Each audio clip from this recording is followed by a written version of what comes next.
So hello mga paps, ayan, kikita nyo grabe ang lakas ng ulan dito sa amin. Ito nga oh, yung tubig, halos papasok na siya dito sa may ano namin. O ewan kung bakit sobrang pag ulan niya grabe ang lakas agad. To makikita nyo grabe na yung tubig nasa ano ko na. Sobra na sa ano ko, halos hmm, lubog na yung pako At pasok na nga to minsan dito sa bahay.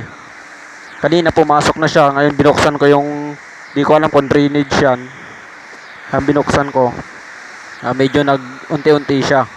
Siya kala mo dagat na dito Grabe lakas talaga ng ulan dito mga paps. Dito sa amin. O, dito lang to sa Puerto. Ayan Tapos brown out pa, sabayan pa ng brown out. Ayun. Nagkanda loko-loko na. Ayan, share ko lang mga paps. Di ko alam kung baka mamaya pumasok na itong tubig dun sa kwarto namin sa boarding house. So, be safe lang mga paps ha. Kasi lalo na dito sa Puerto Princesa maulan talaga. Ngayon lang din naman hapon to nagulan. Kasi kanina wala naman. So ito kasi sa amin mababang lugar.